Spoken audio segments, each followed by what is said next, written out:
Good morning, student. Myself Chirag Sukani from Raffle BBA College Vapi, and I'm going to teach you financial management subject. Now, in last session, we complete the process of capital budgeting. Now, today in this session, we will continue our chapter that is capital budgeting and the very important topic that is technique of capital budgeting. It is very important topic that is technique of capital budgeting because अभी जो भी हम लोग sums करने वाले हैं यही technique से सब सम्स करने वाले हैं. सो अगर आपको ये कंसेप्ट क्लियर होगा technique, so it is easy to calculate the sum. So अच्छे से पढ़ना technique of capital budgeting. Okay, so first पे back period. Before that, technique or methods of capital budgeting. So technique or the methods of capital budgeting, it is broadly categorized into two, that is non-discounting technique and the discounting technique. Okay, so technique or the method of capital budgeting, it is broadly categorized into two, that is non-discounting technique and the discounting technique. Okay, non-discounting technique, it is also known as a traditional method, and it include two method, that is payback period method and the average rate of return method. Clear? And the discount technique, it is also known as what? Modern method. And this discount technique, it is categorized into three: net present value method, internal rate of return method, and the profitability index. In short, we have to learn the 5 techniques. These two non-discounted and these 3 are discounted. So ये one by one हम लोग video में explain करते जाएंगे. Clear? चलो, first of all, what do you mean by non-discounting method? What do you mean by non-discounting method? Now, non-discounting method of capital budgeting does not consider time value of money. हम लोग ने managerial economics में first chapter में पढ़ा था, पता है आपको, discounting principle. Okay, now discounting principle क्या यूज करता है? It is based on the rationale that के individual or the firm give more importance to present rather than future. It means what?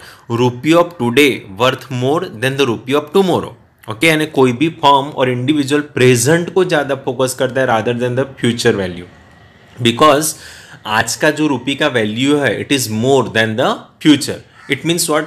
जो आज आप 100 रुपीज़ में जो परचेस कर रहे हैं, सो 100 रुपीज़ में जितना आप आज परचेस करते हो, बट वो 100 रुपीज़ आफ्टर 10 ईयर्स और आफ्टर 20 ईयर्स कुछ भी नहीं आएगा.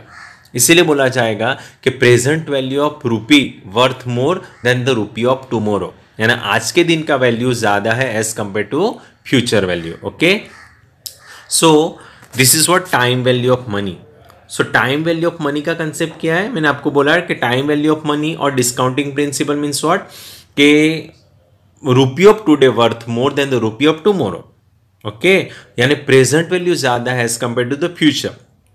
तो ये non discounting method time value of money को कंसिडर नहीं करता है.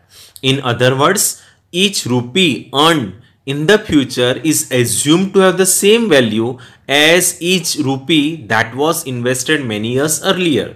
ओके, यानी नॉन डिस्काउंटिंग मेथड एज्यूम करता है कि जो फ्यूचर में वैल्यू मिलने वाला है, जो फ्यूचर में रुपी अर्न होने वाली है, उसका सेम वैल्यू रहेगा, बट ये कभी भी पॉसिबल नहीं है. Okay, so there are two non discounting method of capital budgeting, that is payback period method and the average rate of return method. Okay, so first method we explain, that is payback period method. Payback period method. Okay, now this is the most popular method and the simplest method for evaluating the investment proposal. Now ये सब technique क्या आपको पता चली? ये technique proposal को check करनी है, इवेल्युएशन करनी है. ओके, यानी कौन सा प्रोजेक्ट सिलेक्ट करना चाहिए या कौन सा प्रोजेक्ट रिजेक्ट करना चाहिए, उसके लिए ये सब टेक्निक यूज होगा. सो फर्स्ट टेक्निक कौन सी है? Payback period method. So payback period method is what? One of the most popular method and the simplest method of evaluating investment proposal. So what is payback period method? It takes into account the time period which is required to recover the original cash outlay which is invested in the project. Okay, now the name itself suggests payback. Payback यानी जितना आपने पे किया वो back कब होगा. Okay, तो जितना आपने प्रोजेक्ट में इन्वेस्ट किया, पे किया मतलब आपने प्रोजेक्ट में जितना इन्वेस्ट किया, वो इन्वेस्टमेंट कितने टाइम में कवर होगा, कितने टाइम में बैक हो जाएगा, दैट इज व्हाट पे back. So pay back period method क्या एक्सप्लेन करता है, it is a time period which is required to recover the original cash outlay which is invested in the project, यानी कितने time period में हमारा original investment cover up हो जाएगा, this period is called as what पे back period method. Okay, so what is the definition? It can be defined as what? Number of years which is required to recover the original capital invested in a project. Clear? So what is payback?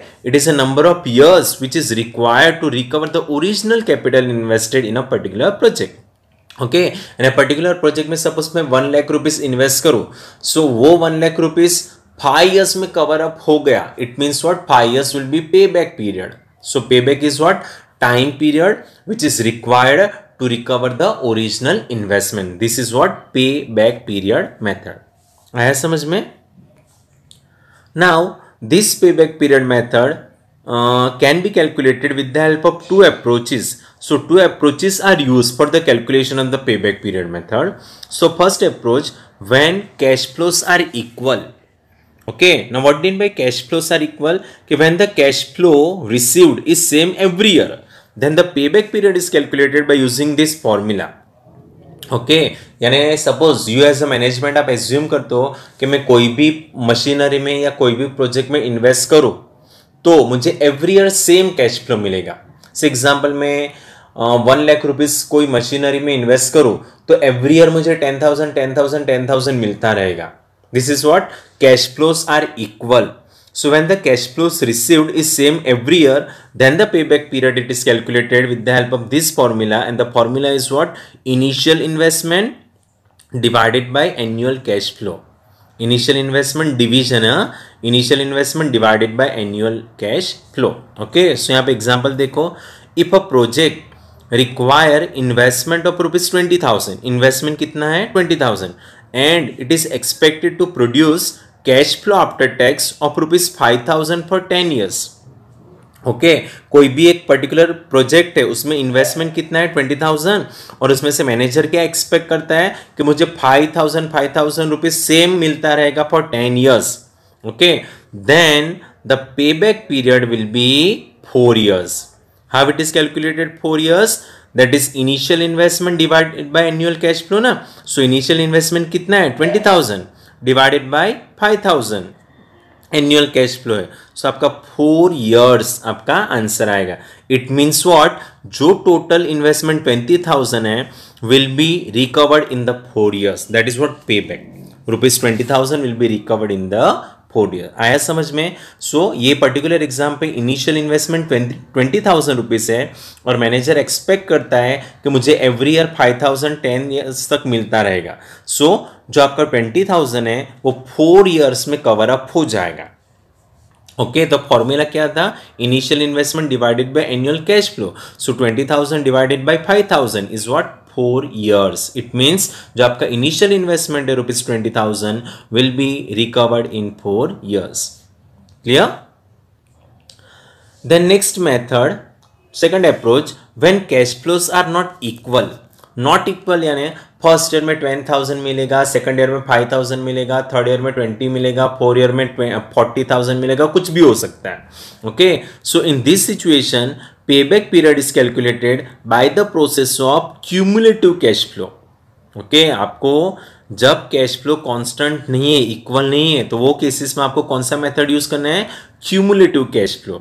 Till the time when the cumulative cash flow becomes equal to the original investment. Okay, so आपको cumulative करते जाना है, cumulative करते जाना है. कब तक करते जाना है? जब तक आपका ओरिजिनल इन्वेस्टमेंट कवर अप ना हो जाए. सो ये हम लोग एक्सप्लेन करते हैं with the help of example. Now the project required the initial investment of rupees 20,000. Initial investment कितना है 20,000 and annual cash inflow for the 5 years. 5 years कितना है?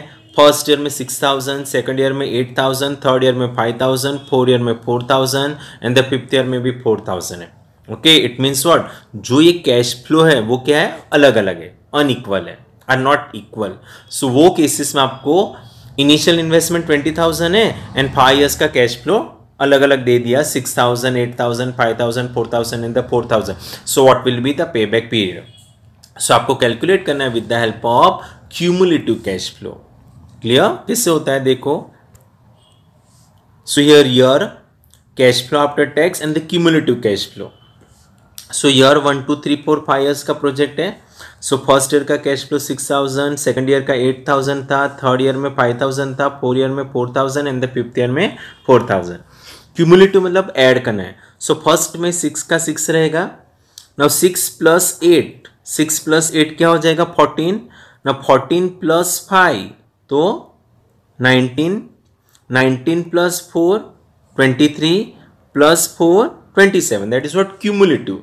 ओके, तो 6 का 6,000, 6 में 8 ऐड करोगे तो 14, 14 में 5,000 ऐड करोगे 9,000, 19,000, 19,000 में 4 ऐड करोगे 23,000 एंड द 4,000 ऐड करोगे तो 27,000.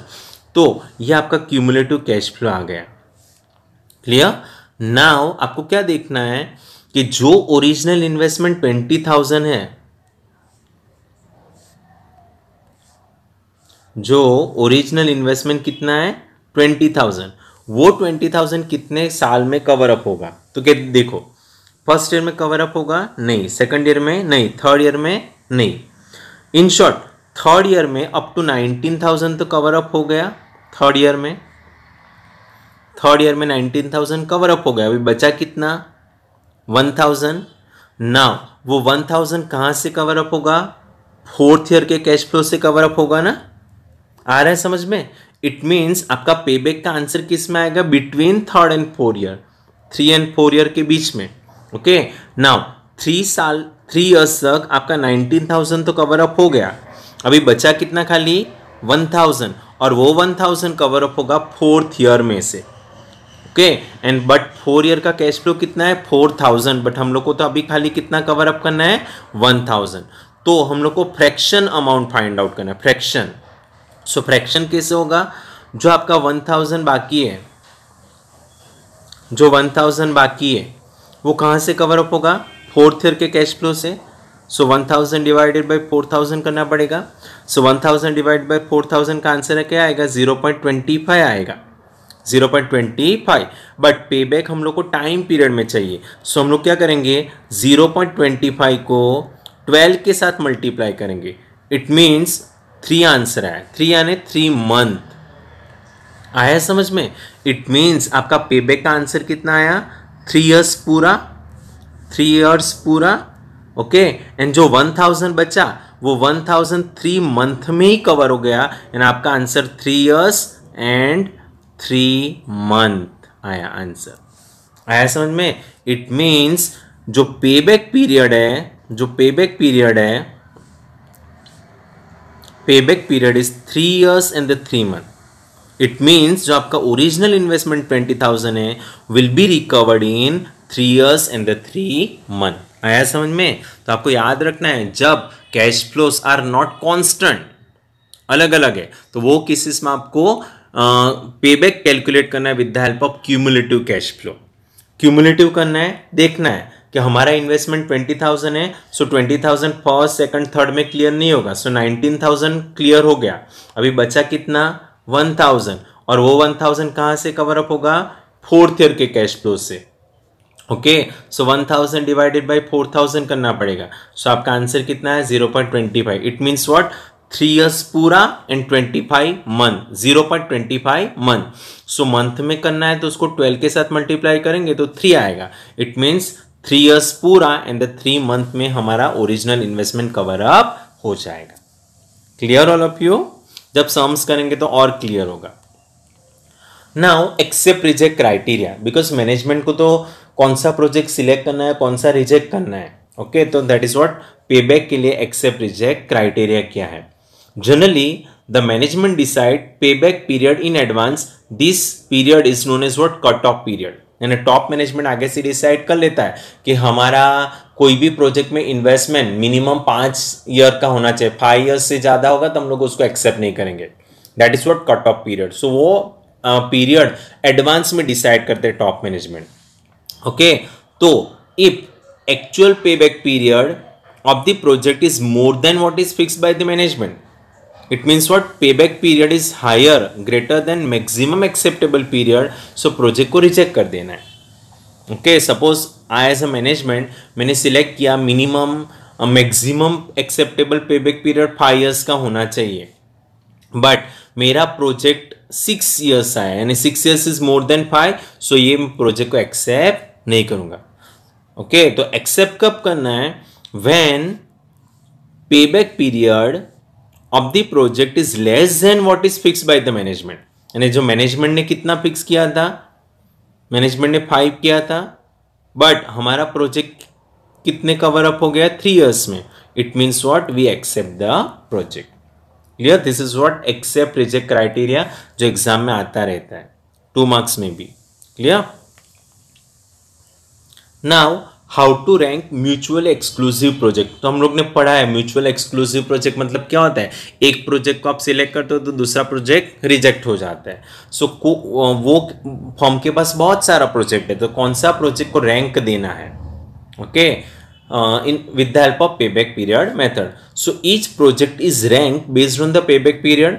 Now the shortest period project is ranked as 1. जो प्रोजेक्ट में मिनिमम टाइम पीरियड आएगा उसको नंबर 1 देंगे.